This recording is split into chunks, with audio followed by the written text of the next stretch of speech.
Bonsoir Anne Poiret. Bonsoir. Vous êtes journaliste, vous avez reçu le prestigieux prix Albert Londres pour vos enquêtes fouillées. Et en voilà une nouvelle dans ce livre, Mon pays vend des armes. C'est aux éditions Les Arènes, un livre qui complète un documentaire qui d'ailleurs sera rediffusé dans 2 jours sur la chaîne LCP.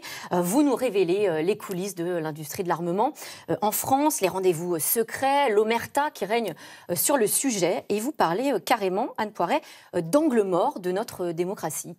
Oui, c'est un sujet que les uns et les autres ont pris l'habitude de ne plus aborder depuis des années, en fait, si ce n'est peut-être sous l'angle des succès sous François Hollande. Et c'est vrai que le débat n'avait jusqu'à très récemment pas lieu. Alors, en vous lisant, on découvre ahuri le silence, le déni. Vous dites qu'il est inconcevable d'évoquer ce dossier sensible au sommet de l'État. C'est comme si c'était tabou. En tout cas, moi, ils ne m'ont pas répondu. J'ai pendant des mois demandé des autorisations de tournage. Oui, vous racontez qu'on vous fait mariner, on vous dit qu'on vous rappelle, et puis on ne vous rappelle pas. Voilà, et je n'ai... Bon, je me doutais bien, notamment pour un documentaire qui serait compliqué de rentrer dans des usines. On a quand même eu quelques accès, très rares, mais on en a eu. En revanche, je n'imaginais pas que les autorités et que dans les ministères, on ne me recevrait pas à ce point. Et pendant 7 mois, je n'ai pu interviewer je n'ai pu avoir aucune parole officielle de l'exécutif. Donc il a fallu aller les chercher, aller faire du off, comme on dit. Voilà, c'est ça, malheureusement, faire du off, ce qui est totalement dommage, mais ce que j'ai du coup révélé quand même raconté dans le livre, parce qu'effectivement, j'ai pu parler à des gens pour raconter toutes ces années François Hollande, ses grands succès d'exportation de l'équipe France, qui ont multiplié par 4 les ventes d'armes de la France, qui ont fait que notre pays est devenu le 3e exportateur d'armes au monde. Mais c'est vrai que le fait de ne pas pouvoir avoir des réponses officielles, de se faire opposer le secret de secret défense, c'est quelque chose d'extrêmement problématique. Oui, et alors pour éviter le sujet, on voit que tous les moyens sont bons.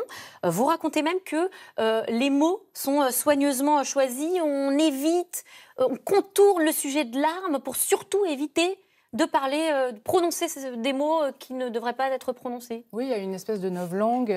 On ne parle pas d'industrie d'armement, on ne parle pas de vendeurs d'armes, on parle d'industrie de défense ou de BITD, la base industrielle technologique de défense.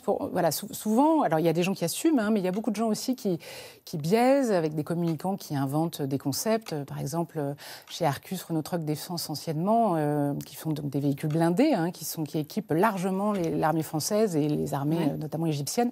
Ils m'ont expliqué qu'ils ne fabriquaient pas d'armes, mais de la mobilité renforcée. Pourquoi autant de malaise ?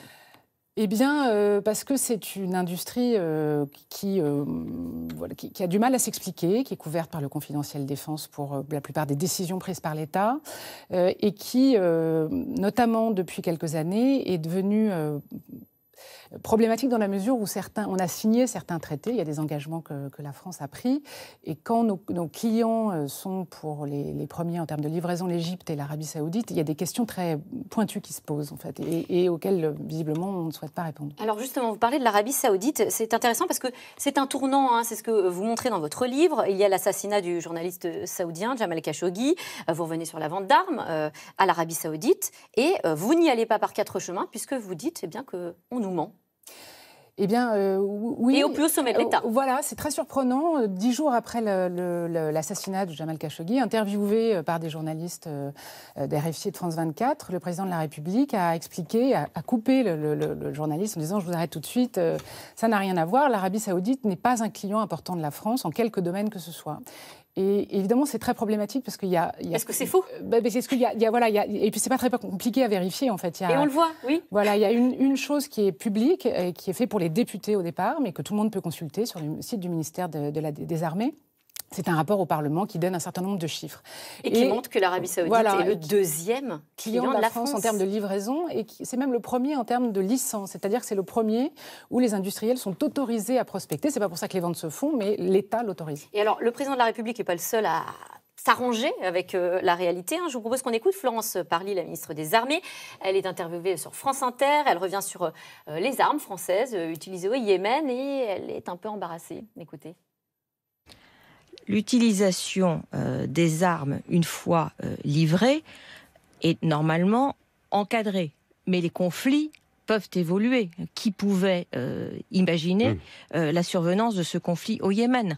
Bon, donc les Yéménites peuvent prendre sur la tête une bombe française. Et beaucoup de pays sont confrontés à cette situation, que d'avoir, le cas échéant, livré des armes à d'autres pays, alors que ces armes n'étaient pas censées être utilisées. Donc les armes vendues ne sont pas censées être utilisées? Oui, voilà, évidemment, c'est absurde. C'est absurde. Elle a évolué, c'est une interview qui date de plus d'1 an. Oui. Elle a évolué dans ses déclarations, mais à chaque fois... Avec toujours ce discours de grand malaise. De grand malaise, avec des affirmations qui sont... Elle a parlé après d'armes défensives quand elle a été confrontée à plus de preuves, et elle continue à se défendre sur cette... En essayant de tourner comme ça la réalité aussi. Vous parlez justement de preuves. Est-ce qu'on a la preuve que des armes françaises sont utilisées contre les populations? Alors, on a la preuve que des armes françaises sont utilisées par la coalition dans le conflit. C'est-à-dire qu'on a, grâce à des révélations du site Disclose, il y a une note de la DRM, de la Direction du renseignement militaire, qui a donc été publiée. Qui a fait cette révélation. Voilà, qui a fait cette révélation, et qui montre le positionnement d'un certain nombre d'armes françaises, donc des Mirages, des bateaux, des canons, et notamment les canons César. On n'a aujourd'hui pas la preuve que des crimes de guerre aient été commis avec et toute la nuance est là. Et donc eux, ils jouent là-dessus. Le problème, c'est que le traité ne parle pas de crimes de guerre, mais de risque de commission de crimes de guerre. Alors vous parlez de ce traité, pardon, je vous coupe pour expliquer à nos téléspectateurs, c'est un traité qui a été ratifié par la France, qui est un traité international et qui valide le fait qu'on interdit la vente d'armes si on sait que les populations risquent d'être touchées ou voilà. Voilà, il y avait une position commune déjà qui existait au niveau européen, qui date de 2008, qui reprend à peu près les mêmes termes. Le traité a été négocié pendant des années. Tout le monde ne l'a pas signé. D'ailleurs, les Français sont très énervés avec ça. Oui, les Français peuvent être énervés, ils ne l'ont pas signé, mais finalement, ils violent le traité, visiblement. En tout cas, nous, on l'a signé, et ce traité parle effectivement d'interdiction de transfert, non pas de vente, mais de transfert d'armes, s'il y a un risque que des crimes de guerre il peut y avoir une commission de crimes de guerre avec ces armes. Et donc, évidemment, le gouvernement joue aujourd'hui sur ces nuances pour dire qu'on ne l'enfreint pas, mais la question se pose. Et le problème, c'est que toutes ces décisions sont couvertes par le confidentiel défense, et donc on n'a pas aujourd'hui de preuves que le gouvernement respecte ces traités. C'est l'argument, en fait, qu'on vous oppose régulièrement, qu'on oppose finalement aux citoyens régulièrement pour ne pas donner plus de détails sur les ventes d'armes en France. Absolument. Il y a cette espèce de problème qui est qu'on revient toujours à cette commission interministérielle, qui est une commission qui prend chaque décision de vente d'armes, puisqu'il est interdit pour un industriel de vendre des armes à l'export sans cette autorisation. Donc il y a beaucoup de dérogations. Donc c'est très encadré.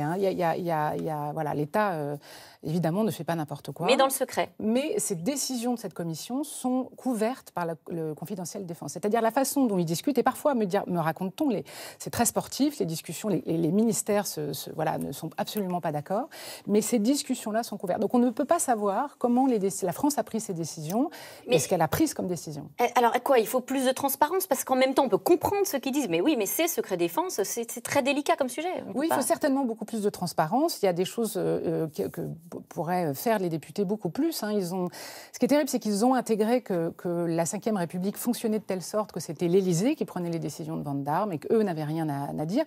C'est un petit peu en train de changer. Il y a des députés qui demandent des commissions d'enquête qu'ils n'obtiennent pas. Et il y a des députés qui, récemment ont quitté l'Assemblée, notamment autour de ces questions-là, d'une livraison d'un bateau saoudien qui devait prendre des armes au Havre.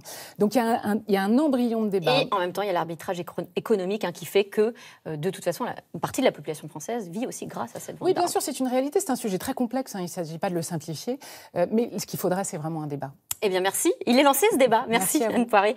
Je rappelle le titre de votre livre, Mon pays vend des armes. C'est aux éditions Les Arènes. Tout de suite, c'est dans l'air avec Caroline Roux qui revient sur ce nouveau rebondissement dans l'affaire de Vincent Lambert, puisque la Cour d'appel de Paris a décidé de reprendre les soins.